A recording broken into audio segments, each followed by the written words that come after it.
Hola, bienvenidos a la clase teórica inicial del curso de Sistemas de Representación Geométrica, Morfología General, de la Cátedra Lombardi de la carrera de Arquitectura de la Facultad de Arquitectura, Diseño y Urbanismo de la Universidad de Buenos Aires.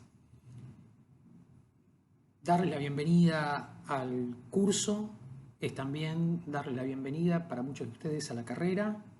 Ustedes han superado las instancias del ciclo básico común y están dando en estas instancias los primeros pasos de una carrera que han elegido transitar y a la que nos gustaría especialmente darles la bienvenida y proponerles, con la mayor claridad que seamos capaces, cuáles son los objetivos que vamos a encuadrar para este curso y qué oportunidades abre para ustedes hacia el desarrollo de la carrera.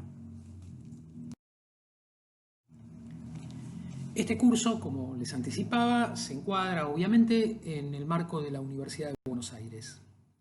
¿Qué quiere decir que este curso suceda en la Universidad de Buenos Aires?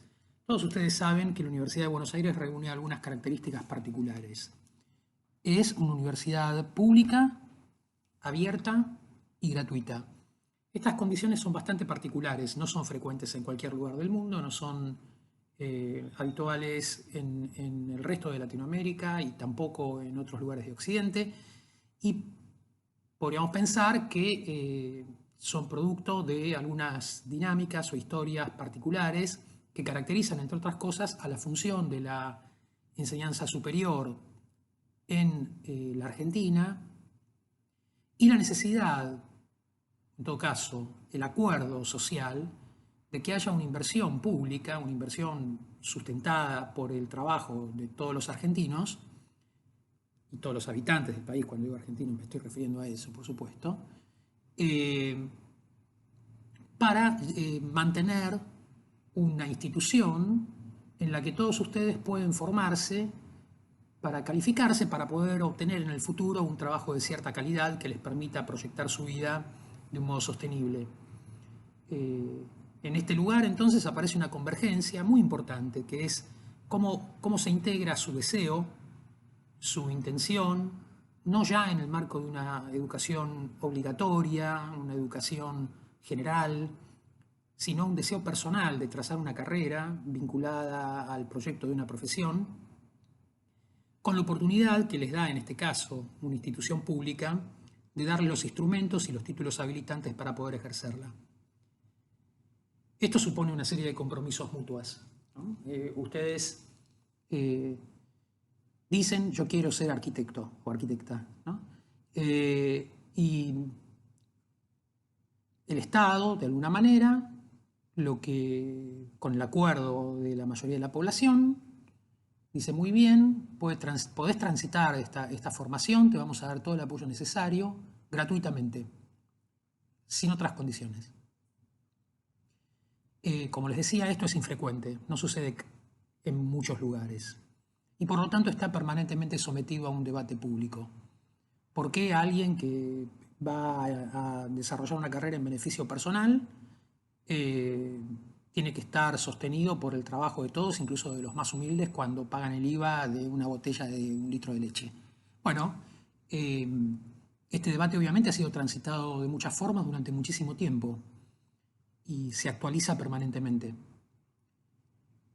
Ese debate nos devuelve un problema que debemos afrontar con responsabilidad, que es imprescindible que en ese trayecto, en ese recorrido de formación en el que ustedes van a adquirir un montón de herramientas importantísimas y capacidades de afinar sus reflexiones sobre estos campos de trabajo y se van a preparar para ejercer su profesión de la mejor manera, y este será un objetivo fundamental para todos nosotros, debe converger con otro objetivo común a todos nosotros, que es volcar ese saber en el interés público, es devolver este esfuerzo que está haciendo toda la sociedad de sostener esta institución con nuestra propia capacidad, no solo de producir, sino de producir reflexivamente, de universalizar nuestro conocimiento, de volverlo universitario, de volverlo una convergencia de preguntas, de reflexiones respecto de, por ejemplo, cómo puede ser la arquitectura, para qué fines debiera desarrollarse, cómo emplear a la arquitectura como una herramienta para resolver problemas generales, además de para obtener el mejor de los sustentos para nosotros y nuestras familias y todos aquellos con los que nos sintamos involucrados. Para esto necesitamos fundar un pacto, un acuerdo completamente explícito. Ustedes están acá porque ustedes quieren, ustedes están haciendo esta carrera porque lo desean y tienen todo el derecho de tener todas las dudas del mundo respecto de si esta es efectivamente su vocación o es algo que todavía no están seguros. Por supuesto que pueden transitar este recorrido con todas las dudas que los acompañen. Pero es condición imprescindible que lo hagan con responsabilidad y con deseo, que lo hagan con la convicción de que están haciendo algo que vale la pena, que mientras estén transitándolo, lo vamos a hacer en serio, lo vamos a hacer con el deseo de aprender, con el deseo de adquirir las herramientas de formación. El pacto se completa con que nosotros, el equipo de docentes, la institución, vamos a darles a ustedes las herramientas que necesitan y ustedes tendrán que confiar en que nosotros estamos capacitados para eso. Pueden tener sus dudas también. Nosotros mismos las tenemos. ¿Somos suficientemente buenos para hacer este trabajo? Bueno, estudiamos, nos hemos presentado a concursos. Hace muchos años que hacemos estas cosas. Ganamos un concurso y después ganamos otro y después lo tuvimos que volver a validar 8 años después y así siguiendo. Y todo el equipo se constituye como un campo de estudio de estas cosas y de tratar de volvernos cada vez mejores respecto de cómo asistirlos a ustedes en volverse los mejores profesionales posibles en el futuro. Es importante que nos tomemos esta tarea en serio porque hay toda una sociedad con recursos escasos que está sosteniendo esta actividad que nos involucra. Ahora, la Universidad de Buenos Aires además enfrenta en particular una circunstancia que es abordar estos cursos en una situación de emergencia sanitaria. Y esto nos enfrenta a una situación completamente nueva. ¿Qué es lo nuevo? Es que vamos a tener que usar computadoras para estudiar, internet, videoconferencias, sitios web, YouTube. Nada de eso es nuevo. Todos estamos más que acostumbrados a emplear los instrumentos digitales desde hace muchísimo tiempo. Es más, deseamos convertirnos en expertos en cómo navegar con todos estos instrumentos, porque si no conseguimos emplearlos a nuestro favor, tendremos escasos recursos para poder desarrollar nuestro trabajo. Nada de eso es nuevo. Lo que es nuevo es que ha cambiado nuestra forma de práctica, es que estos cursos los llevamos adelante de otra manera y estábamos acostumbrados a hacerlo de alguna forma. Esto es un desafío fundamentalmente para los docentes, sin ninguna duda. ¿Cuál es el desafío para ustedes? Encontrar un modo de recomponer algo que esta circunstancia nos hace perder temporariamente, que es la posibilidad de trabajar juntos. Es justamente salvar el obstáculo que nos presenta la emergencia sanitaria de constituir ese interés común, de constituirlo por lo menos desde el punto de vista físico, de estar reunidos en un lugar, de compartir nuestras experiencias, de generalizar nuestro conocimiento, de compartir cómo mi problema tiene que ver con el problema del otro estudiante, de la otra comisión, de la otra cátedra, de toda la UBA, ¿no? Es decir, nunca la UBA está toda junta en el mismo edificio, aunque toda la FADU esté toda junta en el mismo edificio, no están todos los cursos juntos ni todas las cátedras juntas, pero esa convergencia, ese encuentro en el espacio físico, favorece la posibilidad de mantenernos atentos a cómo mi problema de conocimiento puede volverse un problema de conocimiento general.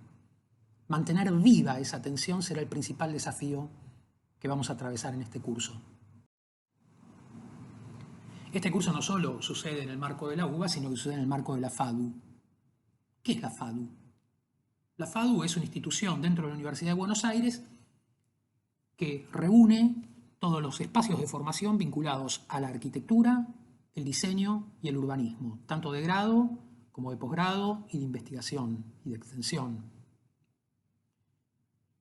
La FADU es el espacio en el que justamente al converger todas estas carreras y espacios de formación, aparece la oportunidad de entender qué tienen en común y de qué manera todas estas prácticas del diseño, donde la arquitectura y el urbanismo tienen una serie de características muy particulares y muy específicas, que son las que nos gustan y las que nos atraen especialmente, tienen esta capacidad de concentrarse en reflexionar sobre cómo transformar la realidad, fundamentalmente en la construcción del espacio físico y de los objetos y construcciones desarrolladas artificialmente para poder modificarlo y volver posible vivir juntos.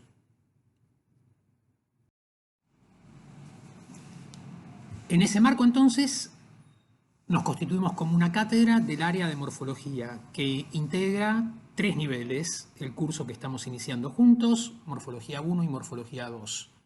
Esos cursos recorren una serie de atenciones y aportan una serie de instrumentos vinculados a cómo robustecer nuestros recursos asociados a la representación y a la comprensión y imaginación de la forma. Morfología general se va a ocupar fundamentalmente de aportar los sistemas de representación geométricos a todas aquellas formas de representación que están sistematizadas y que se apoyan fundamentalmente en procedimientos geométricos. Morfología 1 va a empujar todos esos recursos y esos campos de atención hacia una comprensión de la forma arquitectónica, operando de alguna manera en su transición entre su comprensión como objeto aislado, definido, proyectable, y una primera hipótesis de generalización de su posible relación con la ciudad.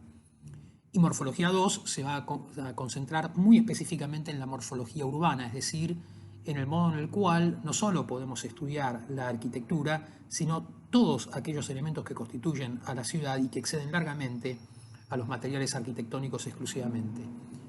Este equipo no solo estudia entonces cómo llevar adelante los trabajos de formación curricular de los cursos de grado de estas 3 asignaturas, sino también desarrolla una serie de investigaciones y trabajos de extensión para fortalecernos en el conocimiento de todos estos asuntos. Este equipo está construido por una cantidad de gente, una cantidad importante de gente. Yo soy el titular de la cátedra, soy Roberto Lombardi, y tengo el orgullo y el privilegio de trabajar con Gabriela Cárdenas y José Luis Caivano, que son los profesores adjuntos que coordinan muy especialmente el taller de sistemas de representación geométrica, pero también se dedican a otros asuntos. Ludmila Kripp y Mariano Alonso, que están un poco más enfocados en los talleres de Morfología 1 y 2. Matías Guillén Benítez, que es el jefe de trabajos prácticos, que se va a ocupar muy especialmente de coordinar el curso de sistemas de representación geométrica. Y ustedes ya conocen a los 6 ayudantes que van a estar a cargo de comisiones en este curso: Sebastián Barranco, Cecilia Uberman, Tadeo Homs, Lucila Edmundo Roura, Flavio Becerro y Emilia Calleja. Además de ellos 6, en este curso van a estar trabajando un grupo de estudiantes avanzados que ya completaron los cursos de nuestra área y han elegido llevar adelante un periodo de formación docente de 1 año con nosotros, que son Iván Breiter, Tomás Setkovich, que va a estar trabajando particularmente en SRG, Andrés Conejo, que también va a estar trabajando en SRG, Juan Delfín, Sofía Frankentrayer, Lucas Orzábal, Clara Pellegrini, Martina Pera y Florencia Rocha. Y Florencia también va a estar trabajando en SRG con nosotros. Hay además otros docentes que ustedes ven ahí, que van a ser los que están a cargo de los cursos de Morfología 1 y 2. De cada uno de nosotros pueden acceder en el sitio web a nuestros antecedentes, ver cómo nos hemos formado, qué cosas hemos estudiado, qué experiencia tenemos en nuestra práctica docente, cuál es nuestra actividad profesional y qué cosas hacemos simultáneamente a nuestra actividad académica y seguramente eso les va a permitir entender un poco mejor cómo se arma esta relación entre nuestros intereses y lo que les vamos a proponer hacer, cómo tratamos de poner a prueba estas cosas en nuestra propia práctica. Todos nosotros constituimos una parte de la cátedra y la otra parte de la cátedra, la parte vital, la parte central de todo esto, son todos ustedes. Todos ustedes que efectivamente es un desafío entenderlos como una comunidad articulada, porque en este momento nos encontramos de alguna manera distanciados, estamos acostumbrados a llevar adelante estos cursos en el marco de unos talleres, unos espacios físicos en los que podíamos trabajar sobre las mesas, dibujar y vernos dibujar, y al vernos dibujar y producir maquetas, podíamos aprender uno de lo que hacía el otro, darnos cuenta de por dónde aparecían los problemas, compartirlos, podíamos exponer las cosas, verlas simultáneamente, reunirnos. Todo esto que normalmente escucharán de muchos de nosotros en esta circunstancia de la emergencia, relatado con cierta nostalgia, no solo tenía muchas virtudes, también tenía muchos problemas. No nos escuchábamos bien, no teníamos las mejores condiciones de iluminación, las mesas están un poco destartaladas, los bancos no son del todo cómodos, a veces hace frío. Bueno, navegaremos la relación entre ventajas y desventajas que nos propone la situación actual. Vamos a hacer un esfuerzo especialmente grande para ver cómo traducir todas estas potencialidades que suponía la idea del taller en otro tipo de articulación. Como ustedes saben, ya estamos transitando con muchos de ustedes, la mayoría de ustedes han participado con mucho entusiasmo y con mucho interés del programa de acompañamiento académico, y ahí hemos empezado a practicar cómo darle forma a este trabajo colectivo, a esta oportunidad de encontrarnos, de pensar juntos, de encuadrar problemas, de empezar a comunicar algunas dudas. Por supuesto que hasta ahora esto ha sido informal y no ha abordado directamente los contenidos del curso. Y no ha alojado todavía una estructura de trabajo con los docentes a cargo con el nivel de articulación necesario como para que ustedes puedan comunicar sus dudas de un modo más abierto, porque de hecho todavía no hemos hecho circular contenidos tan explícitos como para que ustedes tengan dudas. No tenemos ninguna duda de que van a aparecer muchas consultas a medida que el curso avance. Hay muchos contenidos que ustedes van a adquirir y seguramente vamos a tener que trabajar mucho juntos para que ustedes puedan efectivamente tener todas las ocasiones que necesiten para comunicar lo que necesiten aclarar, para comunicar lo que necesiten comprender mejor. Y vamos a hacer circular todas las herramientas necesarias para que eso funcione. Concretamente entonces, en el área de morfología, en el marco de la cátedra, este es un curso de sistemas de representación geométrica, dentro de, como les decía, del área de morfología, que tiene un título. Dice que es el seminario 10, que es la 10ª vez que vamos a abordar este curso con este procedimiento y que cada vez nos dedicamos a estudiar algunas cosas un poco más concretas y que el curso se llama la construcción de la forma. Es decir, nos va a interesar de todos los problemas que supone la forma arquitectónica, abordar aquellos que tienen que ver con cómo se construye la forma, no tanto con resolver rápidamente la pregunta de qué es algo, digo, esa idea de que la forma es la esencia de las cosas, digamos, y que esa esencia es posible de ser percibida en un golpe de vista, en una intuición, en una percepción rápida y en una asociación libre, sino que lo que nos va a interesar es que esa comprensión de qué es lo que constituye la forma de la arquitectura es algo que requiere este trabajo de construcción, es algo que requiere más bien desentrañar con qué está hecha, cómo está hecha, llevar adelante toda una aproximación analítica, una capacidad de interrogar a las cosas a través de los sistemas de representación para poder comprenderlas. Comprenderlas y representarlas es el camino que creemos más productivo para poder imaginarlas, para poder producirlas. Con estos nuevos instrumentos, entonces, con estos artificios que vamos a llevar adelante para recomponer nuestra capacidad de trabajo colectiva, y no nuestra capacidad de trabajo, quiero decir, no tenemos que inventar tantas cosas. En cualquier curso de los más regulares, ustedes hubieran trabajado seguramente en su casa haciendo dibujos y los hubieran traído y nosotros hubiéramos conversado sobre eso. Nada, eso va a cambiar. La capacidad de investigar personalmente los problemas y de estudiarlos va a ser igual que siempre.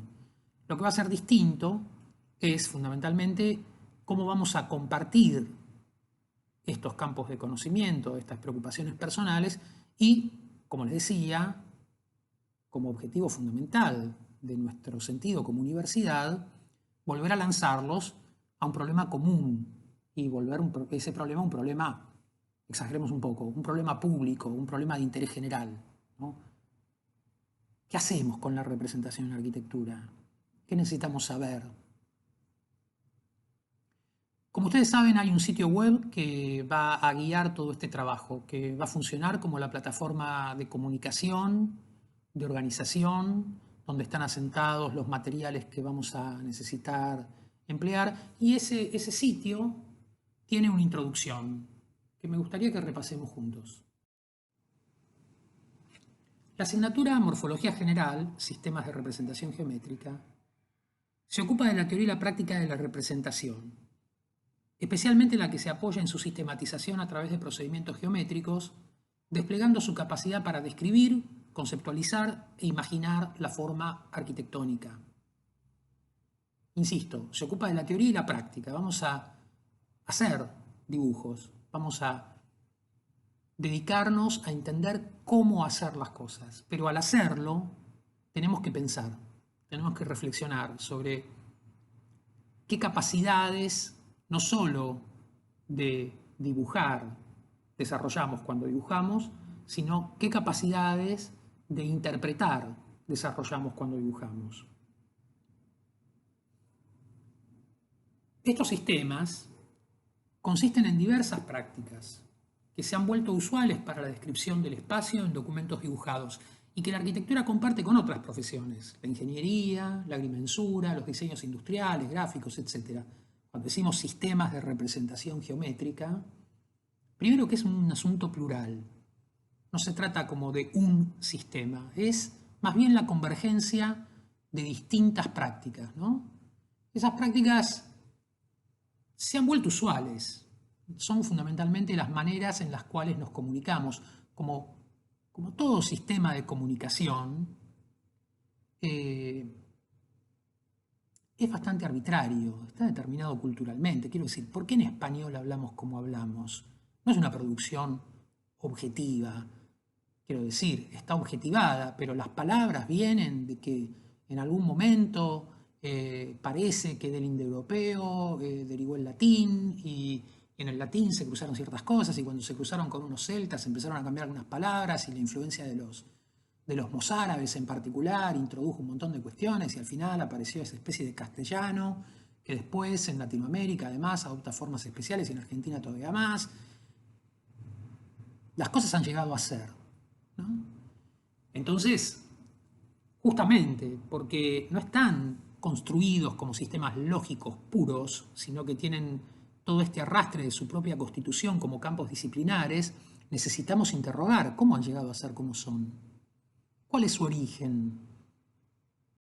¿Por qué hacemos las cosas que hacemos? ¿Y qué capacidades son las que necesitamos reconocer? ¿Y qué obstáculos vienen con estas formas de trabajo y nos generan problemas, limitaciones en la situación contemporánea?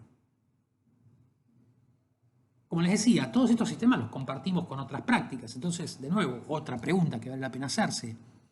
Bueno, pero ¿qué tienen de particular para la arquitectura? Porque si los ingenieros los usan igual, o los agrimensores los usan igual, no los usan igual. El manual sirve para los dos, pero no los usamos de la misma manera, porque no nos ocupamos de representar las mismas cosas con los mismos intereses. necesitamos comprender estos asuntos. Mientras algunos de estos procedimientos, la perspectiva, por ejemplo, se formalizaron en el Renacimiento y sus argumentos geométricos se habían desarrollado aún antes, especialmente en la Grecia antigua y la matemática del Antiguo Egipto, su sistematización a través de lógicas científico-técnicas como métodos de descripción del territorio y de las acciones constructivas sobre él ha sido un desarrollo de las escuelas politécnicas en tiempos modernos. ¿Qué son las escuelas politécnicas en tiempos modernos? Bueno, son fundamentalmente un umbral sobre finales del siglo XVIII, cerca de la Revolución Francesa, en la cual, en Francia en particular, se constituye una idea, que es la de la enseñanza universitaria, pública, en instituciones del Estado, no ya en la Universidad de Oxford o Cambridge o Salamanca, es decir, toda esa tradición monástica, esa idea del conocimiento como un conocimiento transmitido a partir de la tradición religiosa, de la lectura de los textos, de la discusión adentro de un monasterio, de ámbitos cerrados, sino de constituir instituciones públicas que generalizan ese conocimiento, que abren los secretos de ese conocimiento al interés general y que además se involucran en ese momento en la idea de que este vuelco debe producirse para abordar un problema moderno, un problema que es orientarse a volverse instrumentos de máxima eficacia para el dominio de la naturaleza y la industrialización de los procedimientos productivos. Es decir, la constitución de estos sistemas politécnicos, de estos sistemas de representación geométrica como una serie de cánones, de formas de trabajar, generalizados, escritos en manuales, descritos como programas de cursos, en esas escuelas politécnicas a principios del siglo XIX, fin del siglo XVIII, se presenta explícitamente como la herramienta de la revolución industrial, como la herramienta para volcar todo ese conocimiento a una producción.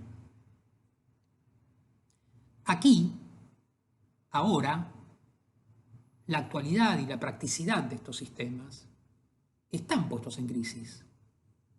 No solo porque muchos de estos procedimientos de dibujo han sido sustituidos por procedimientos asistidos por computadoras que los vuelven todavía más técnicos, ¿no? Porque los especializan en sus mecanismos hasta volverlos indescifrables. Digo, ¿cómo hace el AutoCAD para que cuando yo hago clic con el mouse de acá para allá aparezca una línea en una pantalla? ¿Qué sé yo? ¿Cómo hace el teléfono para que cuando toco unas teclas eso le llegue al oído de mi mujer que está en otro lugar físico, en otra punta de la ciudad o lo que fuera? ¿Cómo estos dispositivos técnicos encriptan, despliegan sus mecanismos para que las cosas hagan lo que hacen? Bueno, se ha vuelto muy técnico, muy enigmático. No es tan fácil saber cómo funcionan estos dispositivos técnicos.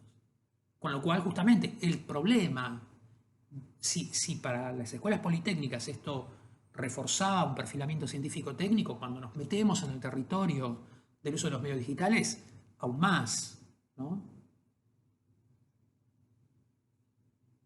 Entonces, este pasaje nos devuelve más preguntas. Che, pero esto, ¿cuál es su actualidad? Digo, esto que escribió Gaspar Monge en la época de la Revolución Francesa, ¿me sirve? ¿Para qué me sirve? Ahora, no solo tenemos que hacernos esta pregunta, tenemos que llevarla más lejos. Nosotros necesitamos interrogarnos intelectualmente cuál es el fin de nuestro trabajo. Digo, si para Gaspar Monge lo que había que hacer era la revolución industrial. Nos tenemos que industrializar porque tenemos que competir con los ingleses y entonces si todo el mundo estudia estos métodos de dibujo vamos a poder hacer unos planos que entonces en las industrias van a poder fabricar mejor, ¿no? Todo eso. ¿Cuál es el fin de nuestro trabajo? ¿Queremos efectivamente que todo nuestro esfuerzo esté en volver más productiva la industrialización? ¿O tenemos que reflexionar sobre cómo reorientar esa utilidad? ¿Para qué? ¿Para quién trabajaríamos los arquitectos?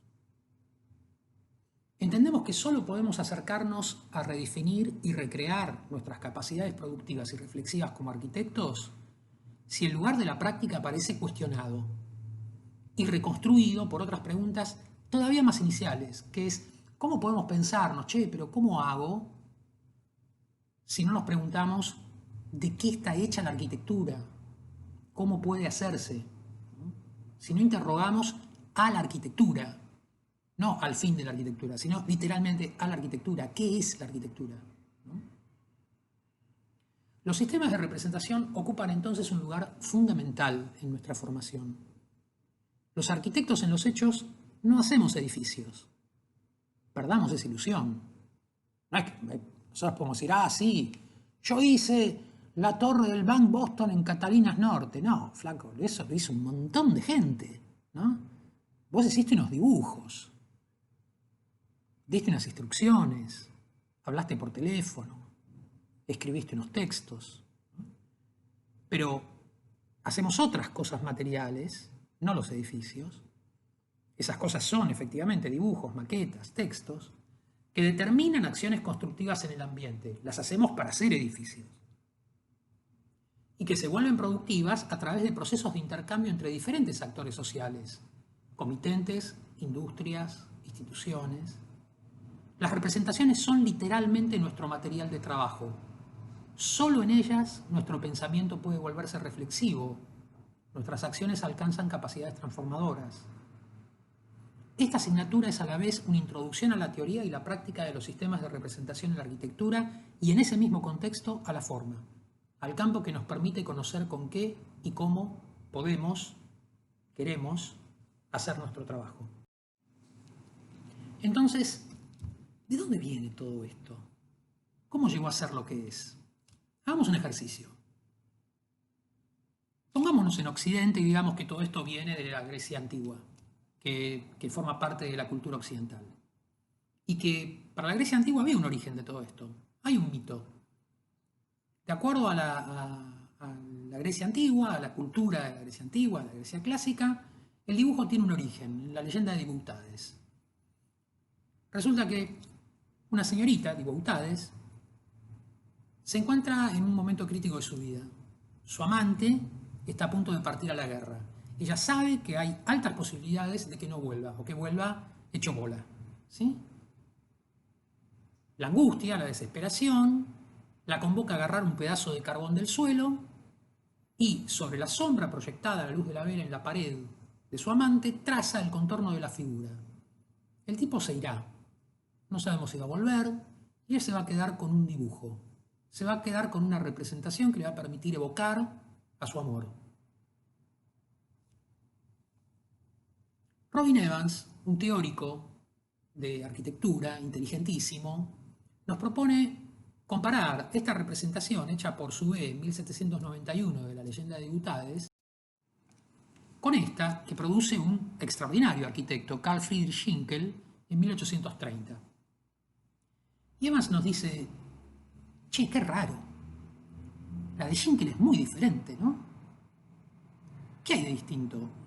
¿Quieren jugar? ¿Quieren pensar un rato? Vayan mirando y vayan viendo qué hay de distinto. Yo les cuento lo que veo yo, que es lo que me dijo Robin Evans que tengo que mirar. Primero, no es una escena de interiores, está al aire libre. Es más, apenas están vestidos los personajes. Evans dice, claro, Schinkel la tenía clarísima. Si el dibujo todavía no existía, no podía existir la arquitectura. Es más, no podía existir casi una forma medianamente evolucionada de civilización. El dibujo precede a la arquitectura. Por lo tanto, si no había dibujo no podía haber edificios y esto solo podía suceder en una escena natural. Segundo, pero Diboutades no está dibujando. ¿Quién es Diboutades en el dibujo de Schinkel? Bueno, pareciera que Diboutades es una señorita que le está agarrando la cabeza a otra señorita. Y el que dibuja es otro, un tercero. La escena dejó de ser íntima, dejó de ser emocionante, dejó de ser angustiante, dejó de ser mimética. No se trata de copiar la forma del amante, Se trata de proyectar una escena, porque Dibutades le está agarrando la cabeza a la modelo con la mano derecha, le está acomodando la cabeza. Yo hasta veo que hace fuerza. Con la mano izquierda, además le da instrucciones a varios, ¿no? Le dice a los pastorcitos esos que están dando vuelta, che, cállense que no me oye el flaco que dibuja. Le está diciendo a la chica, pará, quédate quieta un rato. Le está diciendo al que dibuja, dale, avanzá, ahí está bien. Es decir, se trata de un proyecto. No es que estoy copiando una cosa, estoy proyectando cómo va a ser ese dibujo. Y el cambio fundamental, o en todo caso un cambio importantísimo, la escena deja de ser íntima, no es una escena entre dos, no es una escena a la luz de una vela, es una escena a la luz del sol y es una escena social, es una escena entre muchos. Evans dice, acá están cifradas muchas de las cosas que necesitamos saber. Acá se entiende cuál es la diferencia entre la función de la representación arquitectónica respecto de toda otra función de la representación. Por ejemplo, respecto de la función de la representación de acuerdo a la tradición pictórica, plástica, artística, donde efectivamente podemos pensar que está todavía marcada por el signo de la huella de la mímesis, por el signo de la emoción, por el signo de la expresión. No es que los dibujos arquitectónicos sean inexpresivos. Su fin es que su expresión se ponga en línea con otro problema, que es su capacidad de proyectarse, su capacidad de moverse desde la imaginación hacia la realización en un recorrido que es social, que es comunicativo, que involucra a muchos actores, que no es íntimo y personal exclusivamente. Les cuento lo que dice Stan Allen, un teórico contemporáneo norteamericano, de lo que dice Robin Evans. La arquitectura es frecuentemente definida como el arte o la ciencia de la construcción. Pero los arquitectos cuando edificamos, influimos a la construcción solo indirectamente, a distancia. Como ha dicho Robin Evans, los arquitectos no hacemos edificios, hacemos dibujos para hacer edificios. Por eso les dije lo que les dije antes, porque lo leí en los libros de Robin Evans. En el Tratado de Alberti es un tratado hecho en el Renacimiento por León Battista Alberti, uno de los primeros compendios que sistematiza el conocimiento de la arquitectura. Se le asigna un lugar privilegiado al trabajo abstracto, intelectual, de los lineamientos o construcciones lineales proyectadas en la mente como opuestos a las construcciones materiales en el mundo. Eso dice Alberti en la época del Renacimiento, ¿no? Hay un lugar privilegiado para esta proyección abstracta opuesta a las construcciones materiales en el mundo. Stan Allen dice, ver a las construcciones de trabajo de los arquitectos, dibujos, maquetas, notaciones, proyecciones, como simplemente opuestas a la concreta realidad física de los edificios es perder lo específico de la representación arquitectónica. La proyección, en particular, implica una condición activa, transitiva, proyectar, ¿no? Mandar el dibujo a la construcción.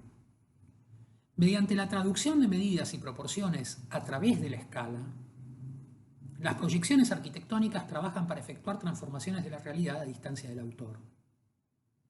Las proyecciones son los instrumentos del arquitecto para negociar el intervalo entre ideas y material. Una serie de evasiones, subterfugios y artimañas a través de los que el arquitecto se las arregla para transformar la realidad por medios necesariamente indirectos.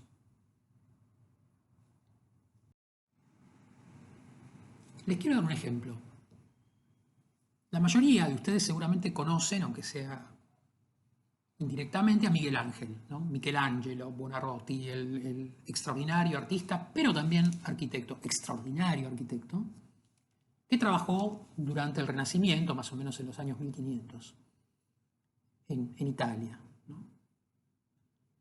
Uno puede ver los dibujos de Miguel Ángel y decir, che, qué distintos que son el dibujo de la izquierda y el dibujo de la derecha. ¿En serio son los dos del mismo tipo? El dibujo de la izquierda nos muestra una capacidad de descripción refinadísima de la tensión de los músculos, el claroscuro del hombro, ¿no? El encaje de músculo en músculo, el contorneado del brazo, la profundidad de la sombra, del encaje del cuello con la cabeza, toda esa finura, precisión, ¿no? del dibujo plástico de Miguel Ángel, parece tener como un cambio de clase cuando aparecen estos dibujos de proyectos arquitectónicos de Miguel Ángel. Uno podría decir, che, pero ¿son más o menos precisos? ¿En qué son más precisos y en qué son menos precisos? Porque no es cierto decir que los dibujos de la derecha son imprecisos respecto de los dibujos de la izquierda, ¿no? Tienen otro tipo de precisión. Miguel Ángel traza con lápiz una serie de relaciones geométricas que alinean elementos. ¿Lo ven? Unas huellas un poco borrosas de toda una serie de dibujos con lápiz, con regla, con escuadra, ¿no? Que van armando como un andamiaje sobre el que después con un pincel pone como una tinta, que a veces es un poco más oscura, a veces es un poco más clara, y eso parece muy preciso, ¿no? ¿Cuándo es más oscura la tinta? ¿Cuándo es más clara? ¿Qué se estará imaginando? Cuando vemos esto, ¿no? Incluso uno podría decir, che, pero el dibujo a veces está medio como chingado, se le tuercen algunas rayas. Sí, pero él sabe a dónde quiere que vayan las rayas, ¿no? Algunas se le corrió porque por ahí la regla que tenía no estaba tan derecha o estaba un poco apurado cuando lo hacía. Pero estaba pensando que hay cosas que se tienen que alinear, que se tienen que cruzar formando una especie de cruz, que en las diagonales suceden otras cosas, ¿no? Que en el centro pasa algo, en los extremos pasa algo, hay unos ábsides, hay unos altares, no sé estas cosas, ¿cómo se llaman? Módulos, cosas un poco más redondas, cosas un poco más rectas. El redondo puede estar un poco distorsionado, pero está claro que tiene que ser redondo, y que es redondo porque tiene la traza de una curva, seguramente va a aparecer un compás que le va a permitir dibujar eso con cierta precisión. Eso va adquiriendo distintos niveles de precisión y, por ejemplo, nos puede empezar a permitir pensar que hay momentos en que las cosas empiezan a parecerse, ¿no? Como el problema del claroscuro, el problema del modelado de la forma a partir de comprenderla como una relación de luz y sombra, hace converger el dibujo de la izquierda y el de la derecha, solo que no es lo mismo una figura humana que la sección de la Basílica de San Pedro, que es lo que está proyectando Miguel Ángel, ¿no? Donde piensa que, bueno, que las cornisas en algún momento son más lisas, pero hay toda una serie de elementos decorativos en determinados lugares que le dan esa textura llena de luces y sombras y ese efecto como denso a la superficie, pero por otro lado hay un modelado de la forma que hace que la luz que baja desde la linterna de la cúpula, cuando empieza a bajar hay un momento que en el ábside no resbala y el ábside está oscuro, entonces hay un contraste entre el espacio central vertical y ese espacio que se ve al fondo o atrás, que está todo oscuro y por el que entra la luz como una punta luminosa.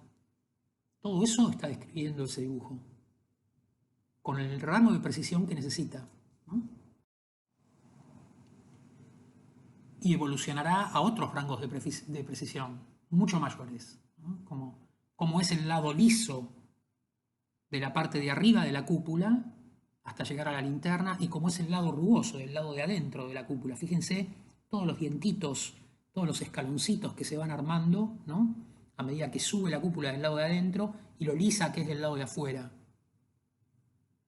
Bueno, todo eso es un modo de pensar cómo va a resbalar la luz en esa forma exterior, cómo va a moverse la luz en esa forma interior, cómo va a modelarse toda la percepción de este espacio, cómo se puede construir este objeto.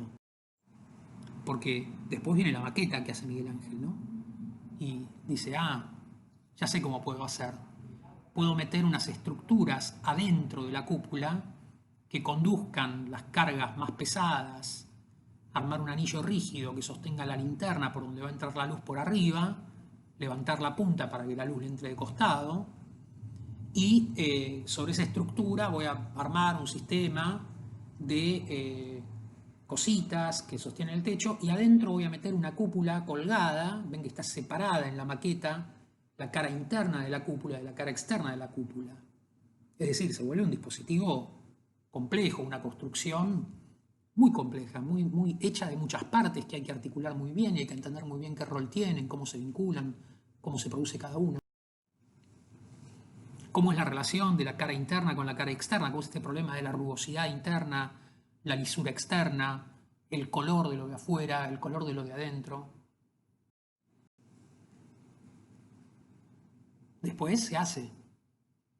No es fácil, ¿no? Digo, llevó un montón de tiempo. De hecho, se murió Miguel Ángel y todavía seguían haciendo la Catedral de San Pedro y vino otro y siguió proyectando y así siguiendo. Es un trabajo colectivo, es un trabajo que involucra a muchísima gente, pero podemos ver ese viaje, esa proyección, ese lanzamiento, ¿no? Desde esos bocetos manchosos, relaciones geométricas primarias, elaboraciones progresivas, para poder producir esto, que hace que un montón de gente durante muchísimo tiempo se tomaba aviones, iba a Roma, se fumaba 1.000 millones de inconvenientes para poder estar ahí y decir, che, esto está buenísimo.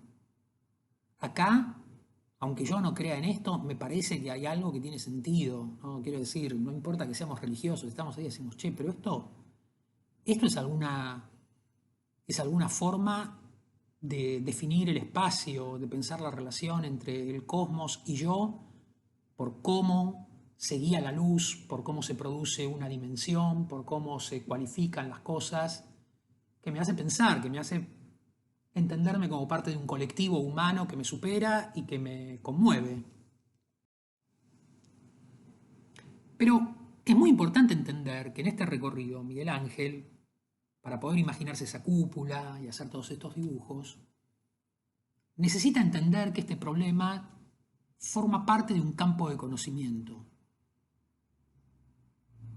120, 130 años antes de que él empiece a romperse el coco para ver cómo hacer la Catedral de San Pedro, Brunelleschi había enfrentado el problema de cómo hacer una gran cúpula para cubrir el espacio central, o principal, mejor dicho, de la Catedral de Santa María del Fiore en Florencia. Es decir, Miguel Ángel estudia la Catedral de Florencia para hacer la Catedral de Roma. ¿Cómo la estudia? Con dibujos. No solo va y mira, mide, la traduce un documento, dice, pero esto salva una luz incluso más grande que la que tengo que salvar yo. Entonces el tipo le puso esos nervios y entonces con este sistema de gajos pudo poner la linterna arriba y qué sé yo, y le puedo poner entonces estas ventanitas abajo donde la cúpula apoya en el tambor, puedo abrirlo un poco porque si es suficientemente rígido puedo poner esta secuencia de ventanas como hizo él.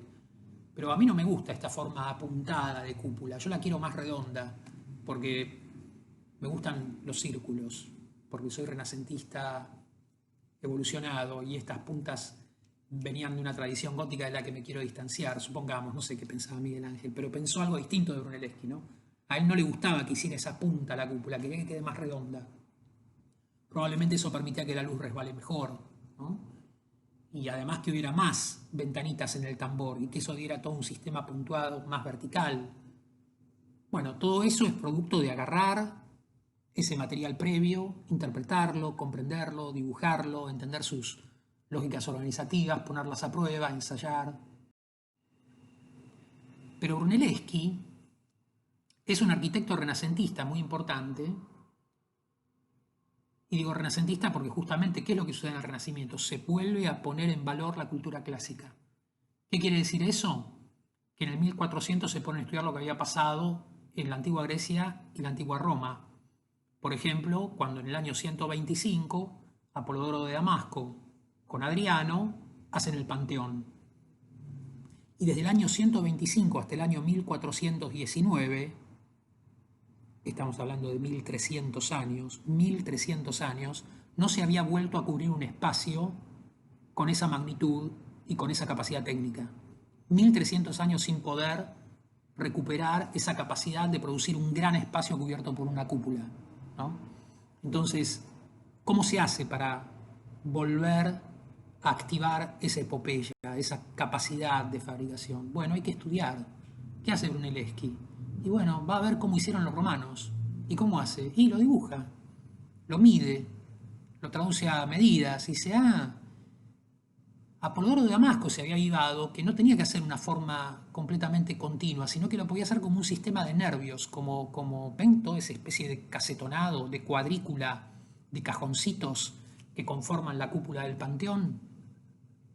Eso es que hay algunas piezas más rígidas que otras y se pueden vaciar los espacios intermedios, entonces todo pesa menos y no se viene abajo.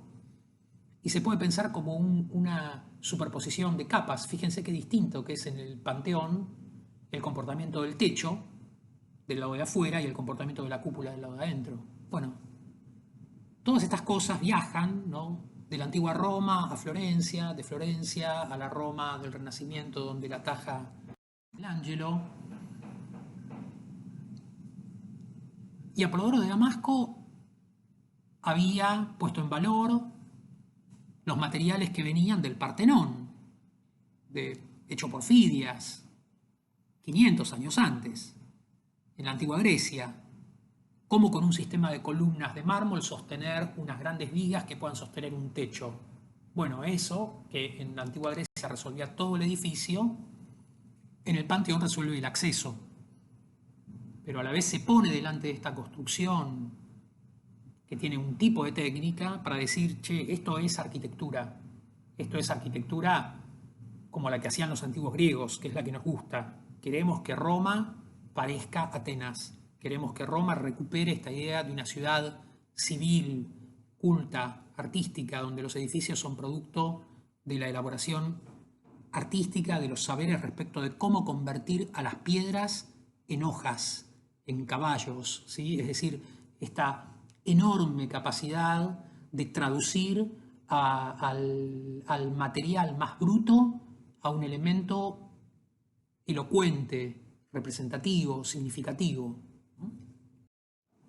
Pero estos viajes van y vienen en todas direcciones, porque no es que el Panteón lo estudió solo Brunelleschi para que después lo estudie Michelangelo.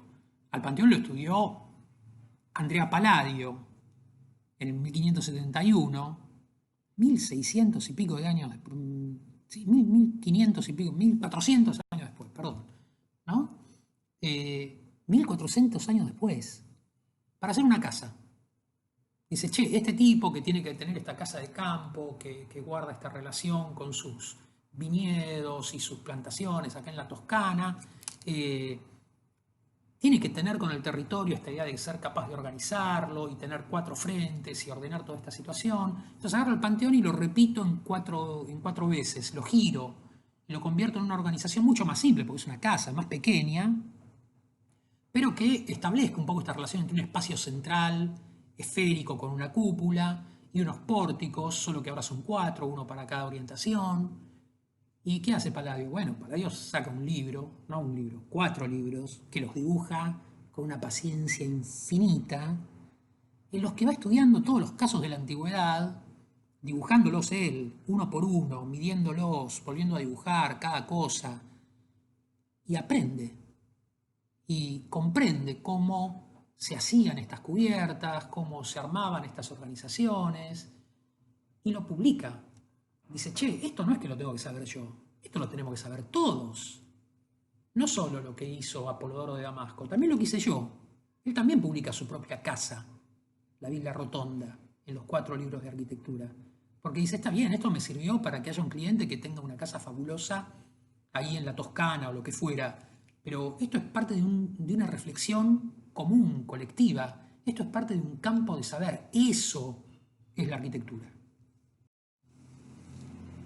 ¿Se acuerdan de Schinkel, el que dibujó a Die Boutades?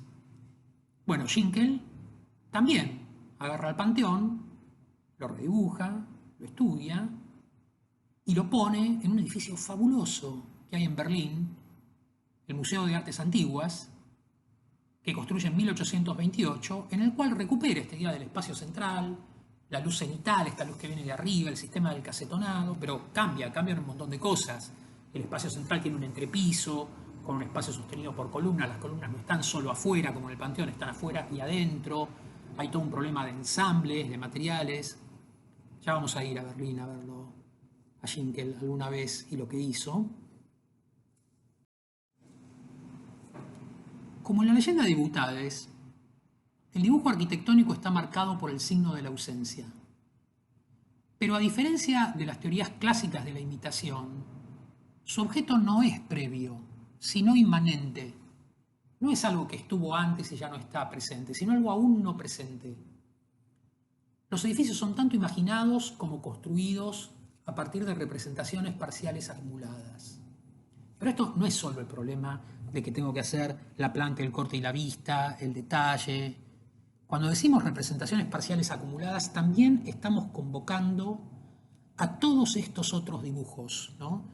Es también la manera en la cual estudiamos arquitectura, cómo cada acción, ¿no?, trae esta capacidad de imaginar a partir de representaciones parciales acumuladas algo, y esto es anotar lo que sabemos, lo que podemos estudiar de todas las otras arquitecturas.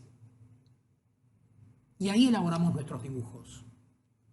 Dice Stan Allen, el dibujo como objeto, como la partitura musical en la ejecución, desaparece al momento de la construcción. ¿Desaparece? ¿Se desvanece? No, no se desvanece. No es que desaparece en el sentido que desaparece físicamente. Lo que quiere decir es, ya cumplió su función, ¿no? Como la partitura musical, que tampoco desaparece. Pero digo, para la música, la partitura tiene una función que es guiar la ejecución, ¿no? Y él dice, pero ¿cómo se realiza esta transformación? Es la diferencia, más que un sistema de correspondencias, lo que hace posible las traducciones del dibujo a la construcción. Las capacidades y lógicas del dibujo son necesariamente diferentes de los potenciales de la construcción. Esto es muy importante y también es muy claro. Piensen en los dibujos que veíamos de Miguel Ángel. No se parecen los dibujos, esas manchas de tinta con la rayita de lápiz. ¿Qué se van a parecer a la Catedral de San Pedro esos dibujos? No se parecen en nada. Son una mancha de tinta en una hoja de papel hecho más o menos, ¿no? Hay muchas diferencias, ¿no? Pero lo que hay es una serie de capacidades lógicas en el dibujo que potencian la construcción a pesar de sus diferencias. Quiero decir, el dibujo no es mimético, ¿no? No es como cuando un pintor pinta, pongamos Da Vinci pintaba la Mona Lisa y viene uno, se le para al lado y dice, che, te salió igualita. Si uno ve los dibujos esos de Miguel Ángel de la Catedral de San Pedro, no le dice, che, te salió igualito.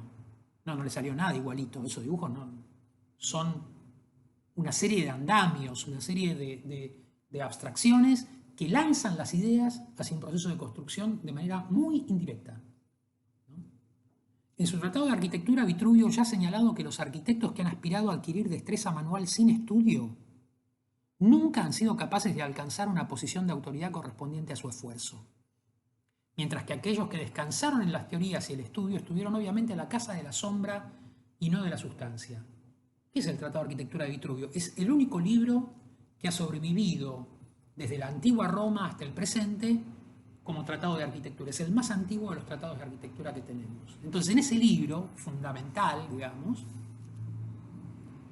Vitruvio nos dice, en latín, que los arquitectos que han aspirado a la destreza manual sin estudiar, no, nadie se los toma muy en serio, por más que se esfuercen.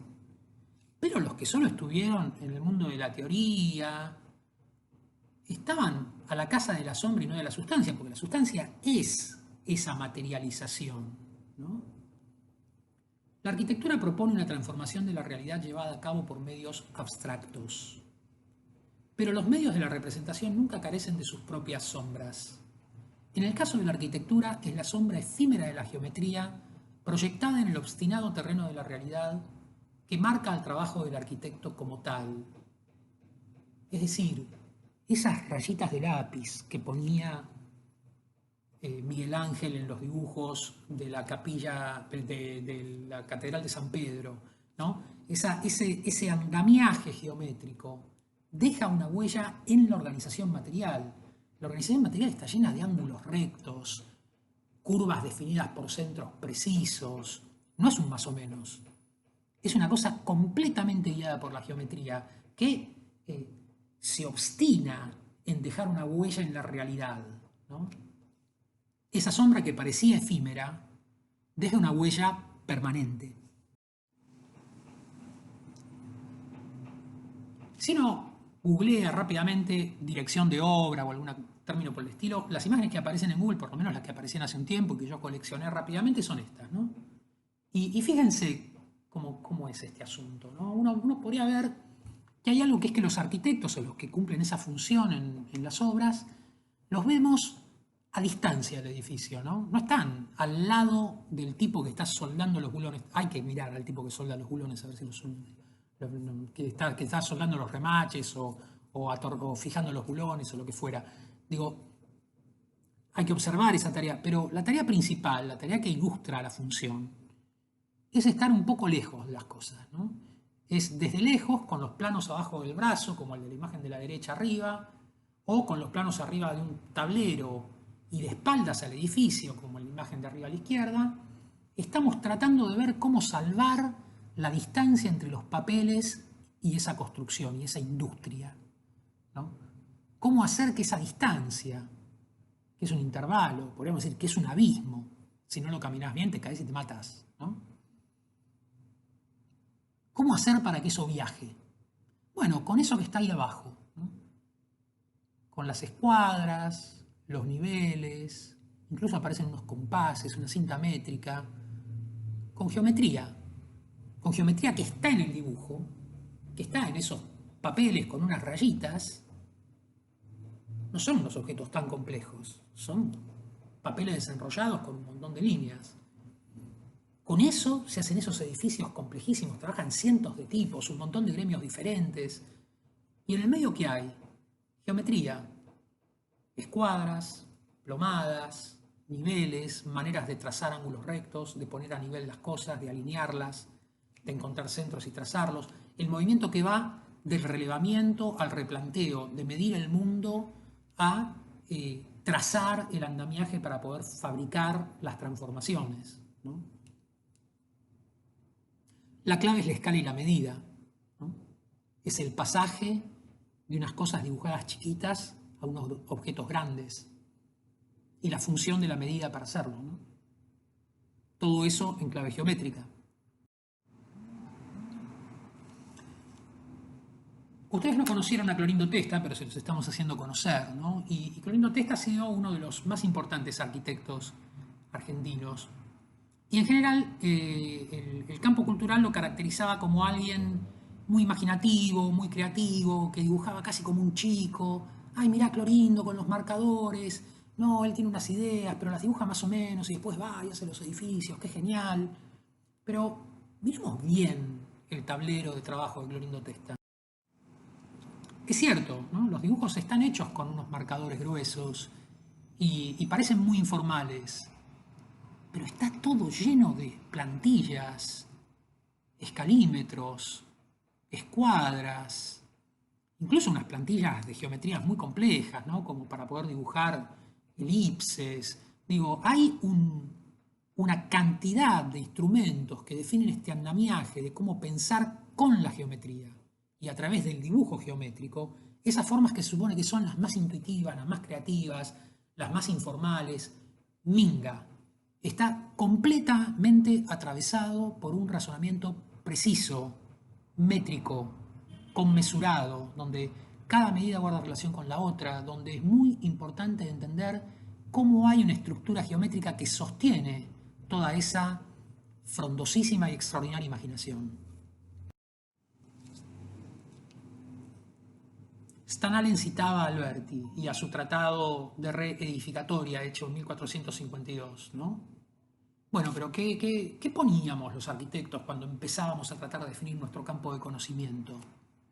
Bueno, poníamos dibujos con medidas, pero además escribíamos. 10 libros le llevó a Alberti reseñar lo que suponía el conocimiento de la arquitectura, no uno, 10, ¿no?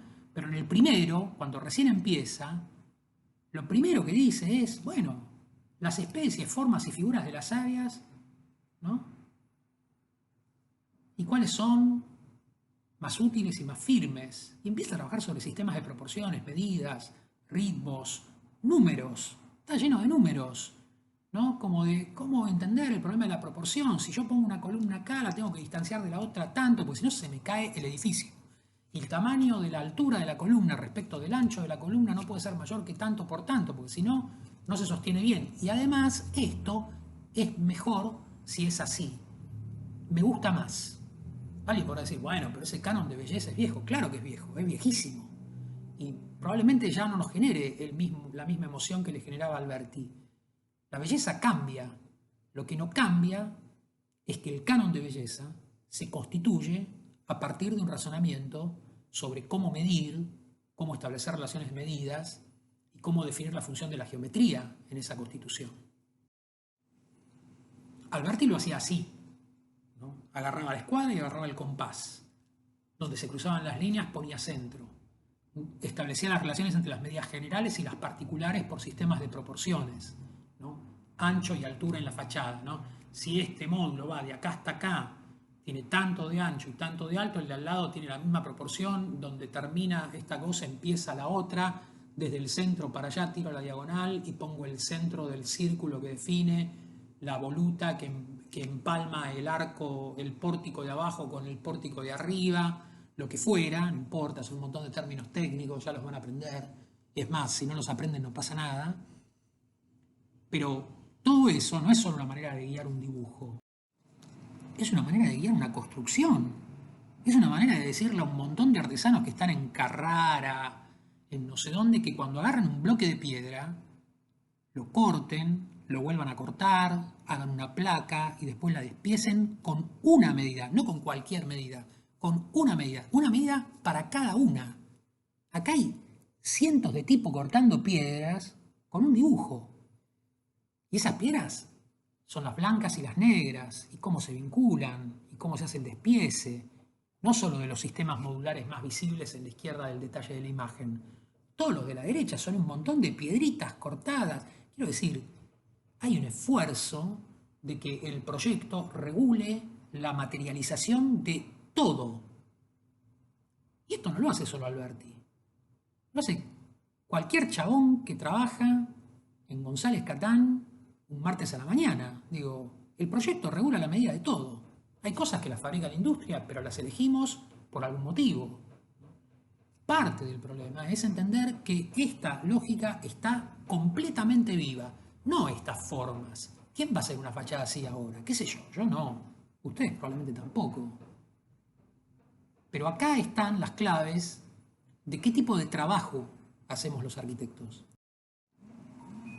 Y esas claves vuelven a actualizarse de nuevo, no sé, Borromini, muchos años después de Alberti, produciendo formas completamente distintas a las de Alberti, lo que hace es, cuando le toca hacer esta capillita ahí en Roma, una capillita fabulosa, San Carlo alle Quattro Fontane, Borromini agarra y empieza a armar de nuevo relaciones geométricas. Este es un espacio chico, pero es un espacio que cuando entro por el lado largo y lo que quiero es que se vaya como comprimiendo y ensanchando, como, no como un espacio rectangular. Quiero tener una comprensión como si fuera un envolvente completamente continua, como si yo entrara en un espacio completamente redondeado, de una manera que me envuelva, ¿no?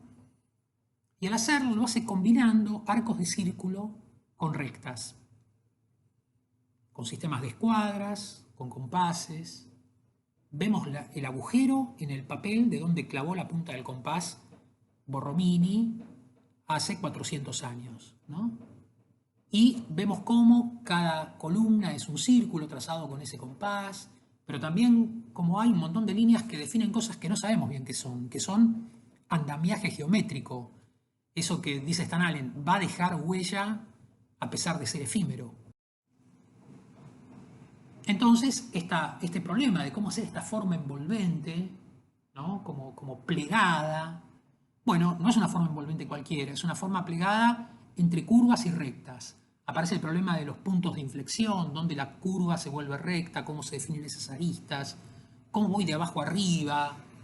De nuevo, ¿no? Todas las cosas que ya sabemos que hicieron que se rompieran la cabeza todos estos arquitectos del pasado, cómo entra la luz por la cúpula, cómo baja, cómo aparece la textura del cielo raso, cómo se pasa la luz de un lado al otro, cómo se modela la forma con esta especie de musculatura que también dibujaba Miguel Ángel en los dibujos de las personas, ¿no? Esta función del claroscuro, de pasar de luz a sombra y entender la forma por percibirla iluminada. Pero todos estos conocimientos, que de alguna manera se sistematizaban con estos tratados y estas prácticas, alguien en 1798, en el umbral de la Revolución Francesa, ¿no? Gaspard Monge, en unas nuevas instituciones, las escuelas normales, que después hacen lugar a las escuelas politécnicas, en la República, los antecedentes de las universidades contemporáneas, Monge produce un libro, un tratado de geometría descriptiva.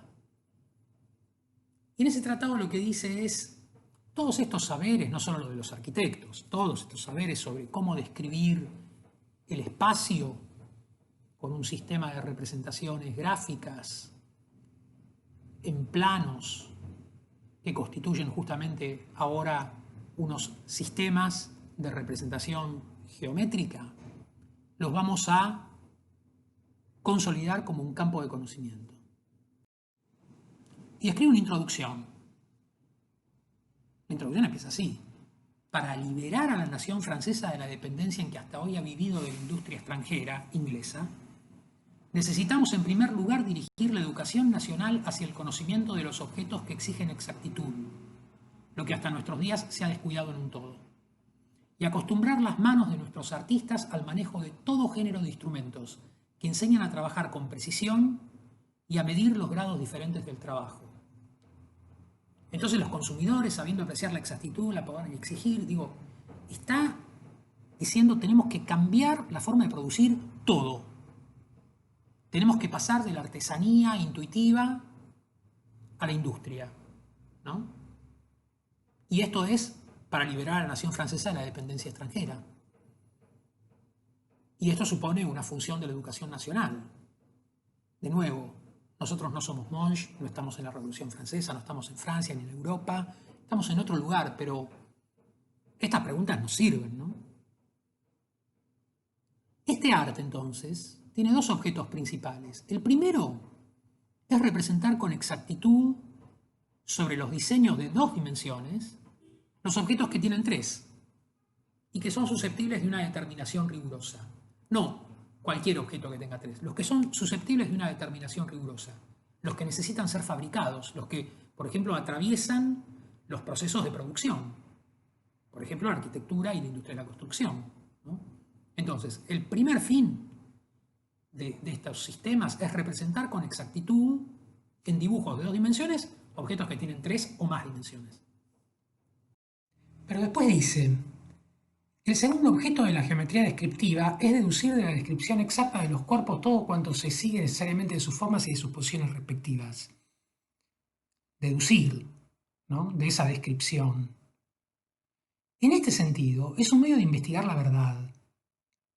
Ofrece ejemplos continuamente del paso de lo conocido a lo desconocido, y porque se haya siempre aplicado objetos susceptibles de la mayor evidencia, es necesario que entre en el plan de la educación nacional. Es interesante, ¿no? A mí me generaba una duda, porque dice, en este sentido es un medio de investigar la verdad, es lindo eso, ofrece ejemplos continuamente del paso de lo conocido a lo desconocido. Yo dije, me parece que acá hay un problema, porque debe haber un problema en la traducción. Dice, es el paso de lo conocido a lo desconocido, no, es al revés, ¿no? O sea, es como pasar de lo que uno no sabe a lo que sabe, como haces el dibujo para entender. Entonces me fui a ver el original en francés. Y no, es así. Es del pasaje de lo conocido a lo desconocido. ¿Qué quiere decir? Quiere decir que estos sistemas tienen una capacidad que es lanzarnos hacia lo desconocido, que es, en la medida que somos capaces de representar la realidad, podemos pensar todo lo que todavía no está ahí, todo lo que podemos proyectar. Es decir, estos sistemas, esta función de la representación, es el modo de transformar la realidad, no el modo de describir algo que existe. Esa es el segundo gran objeto de la geometría descriptiva. No conocer las cosas, sino darnos la capacidad o aportarnos capacidades para imaginar las cosas, para transformar el mundo. Contemporáneamente a Monge, Durán, para los mismos lugares físicos, quiero decir, para el mismo colegio, para la misma escuela politécnica, hace otro libro, el Tratado de Lecciones de Arquitectura. Y, de nuevo, hace lo que hacían los tratadistas, Alberti, Vitruvio, Palladio. Se pone a dibujar edificios y a escribir cosas en relación a lo que dibuja y a pensar cómo se hace la arquitectura. Pero, de nuevo, está orientado a la sistematización e industrialización de esta producción. Entonces dice, che, a mí no me importa mucho el problema este que le preocupaba tanto a Alberti el compás, el punto, la proporción del capitel de la columna. Yo lo que quiero es tener un sistema organizativo fuerte, general, productivo, sistemático. No me vengas con mucho refinamiento del asunto. Grillas, ejes, modos de combinar elementos. Y sí, me gusta la casa esa que hizo Palladio ahí en Vicenza, pero yo la haría más derecha, más simple. La clave de esto es que esté sistematizado, modulado, y que este sistema me permita no solo hacer la villa esa que hizo Palladio, se vuelva un sistema con una lógica combinatoria mucho más abierta, y yo puedo hacer muchas más cosas, no solo templos y palacios, todo lo que haga falta, edificios institucionales de todas formas y colores, porque ahora esto es una república, no es un monasterio, una monarquía donde solo la arquitectura hace templos, palacios y no sé qué es. Acá yo tengo que hacer hospitales, depósitos para el arsenal del ejército, sanatorios, mataderos para faenar vacas y chanchos, todo es todo. La arquitectura se tiene que ocupar de lo que venga, entonces necesita un sistema abierto, versátil, una capacidad de proyectar con este nivel de abstracción y generalidad. ¿Sin geometría? No, con más geometría. Y esto supone avanzar en la función de la geometría y entenderla justamente como un campo mucho más versátil, el campo que podemos pensar como el campo de la abstracción, es decir, el campo de cómo traducir formas contingentes muy complejas a modelos conceptuales que las simplifican, que las traducen a esquemas y que permiten ordenarlas en distintas escalas y con distintos niveles de atención. Y entonces, como bien señala Bitcover cuando analiza a Palladio ya en el siglo XX, no hace falta hacer los dibujos que hacía Palladio. Bitcover puede hacer otros para entender, por ejemplo, qué había en común entre todas las villas de Palladio. Pero Colin Rowe en el 47 va más lejos. Dice, che, esa organización de aquella villa palladiana es la misma que de aquella casa de Le Corbusier, que se supone que es la cosa más moderna del mundo y que no guardaría ninguna relación ni con el Renacimiento ni el manierismo. ¿Qué tiene que ver la villa malcontenta con la Villa Stein en Garches en Francia, hecha 500 años después? Bueno, tiene que ver con que hay un sistema rítmico modular de alternar anchos y angostos en la misma proporción, ¿no? En el sentido izquierda-derecha, solo que en el caso de Palladio eso organiza mamposterías y en el caso de Le Corbusier eso organiza columnas. Los espacios son completamente distintos, pero podemos pensar que hay una función de la geometría que revive, que se actualiza. No es la misma, ¿eh? No es la misma. Nada de lo que estoy diciendo tiene que ver con que estemos en el mismo lugar que hace 1000 años, 1500 años. No, no. Todo cambia, pero se actualiza. Nos convoca a pensar qué hacemos ahora.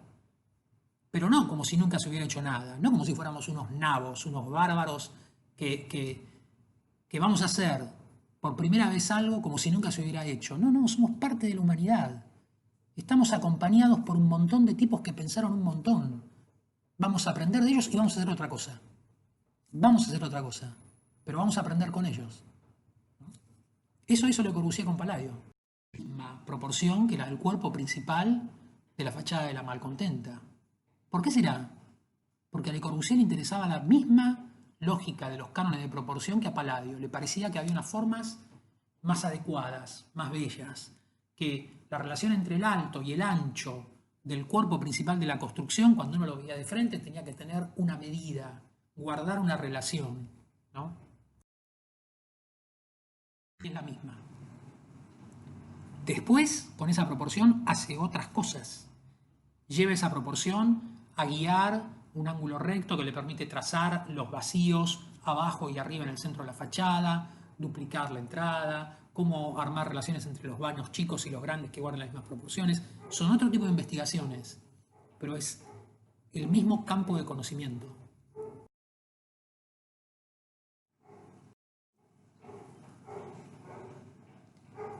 Pero las funciones de la geometría cambian, porque las herramientas de la geometría cambian.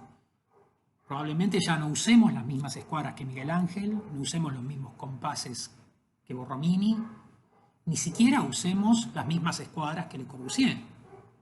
Cuando Zaha Hadid hace este centro cultural en Bakú, en Azerbaiyán, bueno, está recurriendo a otra función de la geometría.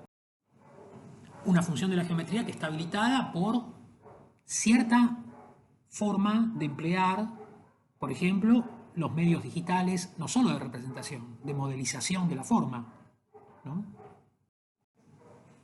Esos medios digitales operan con cierta idea de la geometría, con cierto modo de organizarla, con cierto modo de producir, por ejemplo, una matriz y deformarla, un tipo de receptividad a la operación geométrica que es más topológica que euclidiana. Permítanme usar estos términos técnicos, quiero decir, no trabaja tanto sobre las formas primarias de los elementos de geometría definidos por Euclides en la antigua Grecia, el cuadrado, el círculo, el rectángulo, etc., sino trabaja más bien sobre los problemas topológicos de la geometría, es decir, el problema de la continuidad de superficie y su variación a partir de la deformación, continuidad y discontinuidad de superficie, cambios de curvatura, pasajes de anverso a reverso, de cóncavo a convexo, ¿no?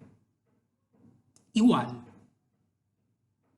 no lo vemos venir acá a Miguel Ángel y al problema del claroscuro y el modelado de la forma. No lo vemos venir acá a Borromini y al problema de producir una envolvente continua. Lo que pasa es que las herramientas son muy distintas, ¿no? Muy distintas. Bueno, en eso estamos.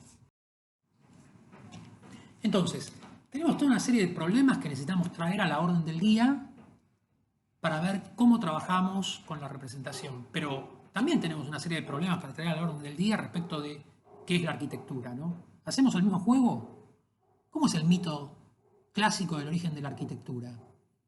Bueno, en los relatos clásicos de la antigua Grecia decía que la primera arquitectura es el laberinto de Creta, y lo hizo Dédalo. Dédalo fue el primer arquitecto que, a pedido del rey Minos, tiene que fabricar un laberinto para que habite el Minotauro y inventa un objeto complejísimo, muy sofisticado, en el que nadie se orientaba y el Minotauro queda adentro y el que entra se pierde y el Minotauro se lo come. Un teórico contemporáneo, Pep Ketglas, catalán, tiene este lindísimo artículo que se llama Elogio de Ariadna. Dice, desde siempre ellos han querido hacernos creer que Dédalo el constructor fue el primer arquitecto y que su obra El laberinto fue la primera arquitectura. Dédalo, el buen profesional, eficaz y sobrio que no hace preguntas sino que da respuestas. El artífice indispensable en toda sociedad bien ordenada, desde la Cnosos de Minos a la Barcelona de Porcioles y Maragall. Él es catalán. Dice, acá hay una idea de que el arquitecto es un profesional eficaz, sobrio, que no hace preguntas, que da respuestas. Viene un tipo y te dice, che, haceme una máquina para que haya un monstruo adentro y se coma gente. Ah, sí, ahí te la hago. ¿Es así? Dice él. Siempre hay uno de estos que hace esto en alguna sociedad bien ordenada, incluso en la Barcelona contemporánea, ¿no? Pero él dice, nos mentían.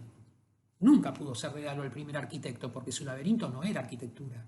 Para funcionar, para engañar al incauto, aquella fábrica prodigiosa, aquella implacable máquina de desorientar debía perder su apariencia, desvanecerse, renunciar a dejarse reconocer, debía no tener forma. ¿Y quién es capaz de llamar arquitectura lo que no tiene forma? Ahí no hay trayecto, dirección, no hay adentrarse o estar saliendo, ni siquiera volver a pasar por el mismo sitio llega a reconocerse como repetición, y tampoco puede medirse así el tamaño, el ritmo del lugar.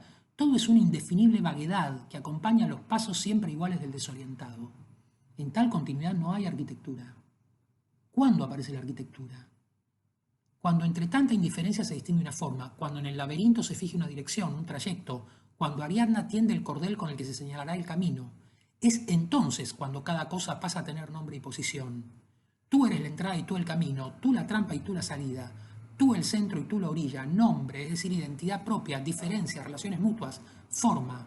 ¿Saben cómo es el mito, no? Finalmente el Minotauro, bueno, esto, Nosos tenía un problema con Atenas, entonces los atenienses tenían que mandar a los jóvenes para que se los coma el Minotauro. En algún momento Teseo, el héroe, ¿no? el príncipe, dice, che, yo lo voy a matar a este tipo. Y va como cualquier salame, se cree que es un problema de ir con una espada o un garrote. Y tiene suerte, porque Ariadna, que es la hija de Minos, se enamora de él. Y Ariadna dice, che, ¿sabes qué? No vayas como todos los otros salames, creyendo que es un problema de pegarle un palazo, te vas a perder, te va a morfar igual. Acá el problema es otro. Como yo te quiero, por eso tienes suerte, me quedo en la puerta con un ovillo de un hilo y vos agarrás la punta del ovillo y andás caminando con el ovillo por el laberinto, porque entonces te vas a orientar. Es entonces cuando cada cosa pasa a tener nombre y posición. Entonces uno sabe cuál es la entrada, cuál es la trampa, cuál es el centro. Nombre es decir identidad propia, diferencia, relaciones mutuas, forma. Es Ariadna y no Dédalo el primer arquitecto. El arquitecto no es quien construye, repitámoslo, ¿no? Sino quien identifica la forma. La arquitectura aparece con el mismo gesto que dota de sentido al edificio, que lo interpreta. La forma es el resultado de la interpretación, o mejor, existe en ella, no previa a ella, sino como su simultánea condición y resultado, como su otro nombre. Forma e interpretación son sinónimos, y hay un tercer término también equivalente, arquitectura. Tenemos el hilo de Ariadna en nuestras manos, ¿sí? Tenemos la línea. ¿Qué vamos a hacer con esto? La línea puede hacer muchas cosas. Paul Klee nos da unos ejemplos hermosos, ¿no? Nos dice, bueno, la línea es activa, la línea no es una cosa, la línea se dibuja, empieza en un punto y va haciendo un recorrido, y ese recorrido puede tener muchísimas cualidades. Puede ir sinuosa, puede ir quebrándose, y entonces al cambiar de dirección pasan cosas, ¿no? Que no son las mismas que pasan cuando en vez de quebrarse es sinuosa. Se puede duplicar, y si se acerca o se aleja, produce un montón de diferencias cualitativas. Se puede cerrar, se puede multiplicar y al multiplicarse producir una superficie incluso. Pero una línea no es solo una línea dibujada con un lápiz. Una línea es, en los sistemas de representación digitales, una unidad de información. Esa línea celeste está encuadrada en todo esto, ¿no? Está encuadrada en que tiene un color, tiene una capa, tiene un tipo de línea, tiene una escala de tipo de línea, tiene un espesor de línea, tiene una transparencia. Todos estos atributos de la línea la vuelven una unidad de información capaz de definir muchos niveles de cualidades. Color, espesor, transparencia, trazo, ¿no? Cada una de esas cualidades puede dar cuenta de un atributo de la forma. Una línea azul puede indicar algo distinto de una línea roja. Una línea ancha puede indicar algo distinto de una línea angosta. Una línea de trazos puede indicar algo diferente de una línea llena. Pero todos esos atributos combinados pueden indicar muchísimas cosas. Los sistemas digitales nos permiten parametrizar muchísima información y nos permiten efectivamente volver a los sistemas de representación medios para generar mucha capacidad reflexiva sobre las cualidades de la forma. Les vamos a proponer este programa. 6 unidades temáticas a lo largo del curso. Cada una, más o menos, va a durar un mes. Y vamos a producir un recorrido por una serie de temas. Esos temas implican empezar por traducir a través de cierto uso de la línea la forma de un edificio a una superficie, a un plano. Ese plano lo que necesita es sobre todo distinguir qué es el edificio y qué no. necesita contornearlo, necesita delimitarlo. Y al hacerlo, encontrar la medida. ¿Cómo encontrar la medida de cada línea? ¿Cómo poner la medida de esas líneas juntas? ¿Cómo además, una vez que definamos esa superficie, ese plano, podemos establecer sistemas de relaciones entre ese plano y los otros planos? ¿Cómo concertar los dibujos que representan las distintas proyecciones que determinan una forma? ¿Cómo ir del punto a la línea, de la línea a la superficie, de la superficie al volumen? Podemos, hecho ese estudio, determinar la verdadera magnitud de las cosas, reunir todas esas proyecciones en una sola lámina, en un solo plano, que lo podemos recortar, entenderlo como un desplegado y plegarlo. Y finalmente construir un volumen. Ese volumen no es más que la posibilidad de poner en relación todas esas superficies como una que es capaz de envolver un espacio. Ese espacio distingue un interior de un exterior. Podemos pensar que si cortamos ese envolvente, la línea que define el contorno es distinta de la línea que define el entorno. ¿Se acuerdan, no?, de lo que veíamos en los dibujos de Michelangelo y San Pedro? Esa relación entre contorno exterior y línea interior nos define la función de la sección. Y aparece la idea de comprender el espacio. Ese espacio, si lo queremos entender, tenemos que pensar que tiene cualidades locales, que no es todo igual, que en función de la variación del envolvente podemos ir reconociendo lugares. Esos lugares los podemos visualizar cortando y mirando como si se tratara de una ventana, entendiendo esta función primaria de la perspectiva.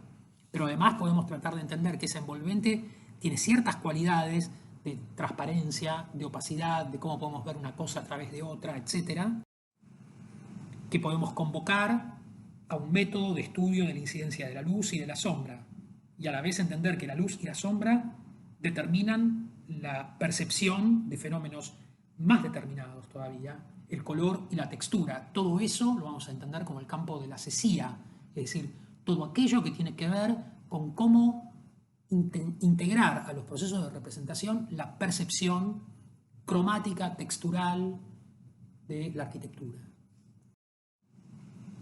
Y podemos completar el curso tratando de entender cómo desarrollar esta relación de la parte al todo, despiezar al edificio, entender que no solo no es un único espacio y hay distintos lugares, hay distintos elementos, hay distintos modos de modelar sus partes y de articularlas, no como problemas que solamente definen el comportamiento de lo particular, sino como problemas sustanciales para determinar el comportamiento general de la forma. El curso se desarrolla en un programa anual estructurado en 2 mitades con una etapa de evaluación y nivelación intermedia y un conjunto de 6 unidades temáticas en total de aproximadamente un mes de duración cada una, que también permiten escalas de evaluación parciales. Todos los trabajos prácticos del curso se realizan a partir de un mismo caso de estudio. Qué obsesivos, ¿no? Con la fundamentación de que cada módulo temático se complementa y evoluciona hacia el módulo siguiente, y que el conjunto de los trabajos se constituye como una investigación continua y diferenciada. Nos interesa promover la idea de que un caso de arquitectura puede ser analizado desde muy diferentes atenciones y con muy diferentes métodos, de lo que emergen cualidades formales al mismo tiempo consistentes y variadas. Cada unidad desarrolla 1 o 2 trabajos prácticos articulados sobre el mismo tema, en el que se asocian determinadas atenciones conceptuales hacia la forma arquitectónica con métodos gráficos específicos. Cada trabajo práctico despliega diferentes ejercicios y los asocia evolutivamente hacia una modelización del caso desde el punto de vista del tema. ¿Cómo construir una superficie? ¿Cómo construir un volumen? ¿Cómo construir un espacio? ¿Cómo construir un lugar? ¿Cómo construir una organización? ¿Cómo construir un despiece? Los trabajos prácticos se desarrollan como ejercicios individuales de construcción de dibujos y maquetas que constituyen en general secuencias simples de evolución en formas de series, síntesis o complementaciones.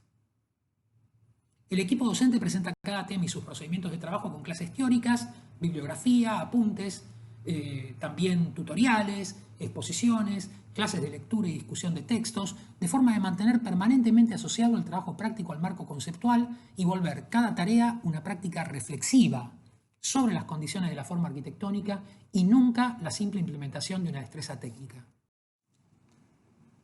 hay un montón de apuntes, tutoriales que les vamos a ir entregando clase por clase, práctico por práctico, a partir del uso del sitio web como plataforma en la que vamos a ir compartiendo todos estos materiales de apoyo.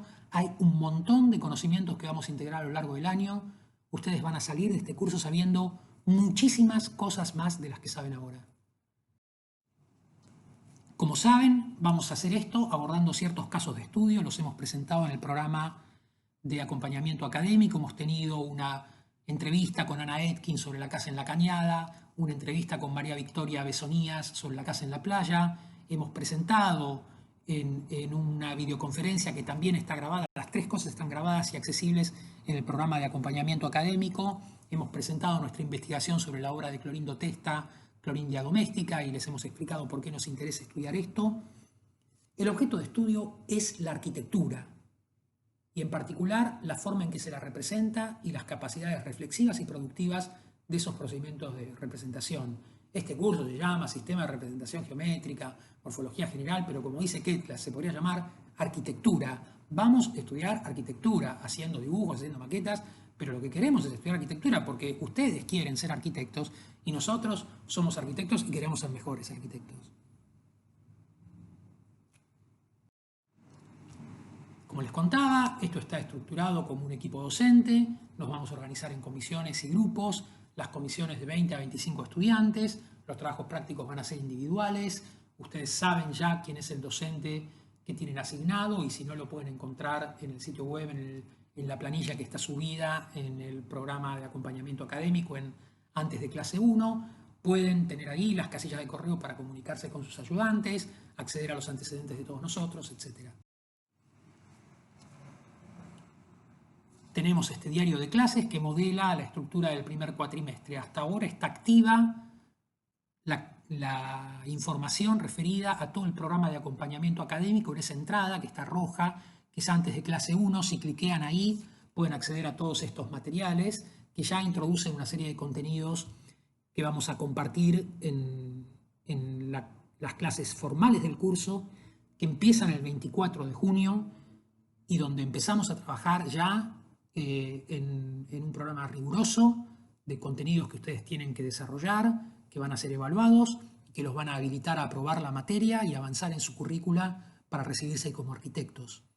Esto lo vamos a desarrollar en 12 clases, normalmente necesitamos 14 clases para el primer cuatrimestre, por lo tanto va a ser un curso intensivo, pero para que esto sea factible hemos desarrollado muchos instrumentos de apoyo que van a encontrar y además estamos aprovechando el programa de acompañamiento académico para introducir muchas cosas y permitir que a partir de la clase 1 podamos recorrer con mucha comodidad, mucha decisión, con mucha certeza, todos los pasos que nos presenten los trabajos prácticos.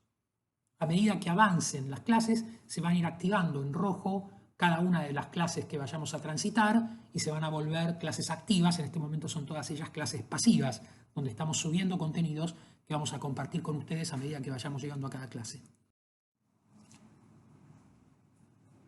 Todo esto lo vamos a administrar entonces en este sitio web, que va a ser nuestra plataforma de trabajo que vamos a compartir. A partir de ahora, lo que vamos a hacer es fundamentalmente orientarnos a los contenidos específicos del curso, a cada unidad temática, a cada trabajo práctico, que es lo que vamos a introducir a partir de la próxima clase teórica y los próximos contenidos que vamos a compartir.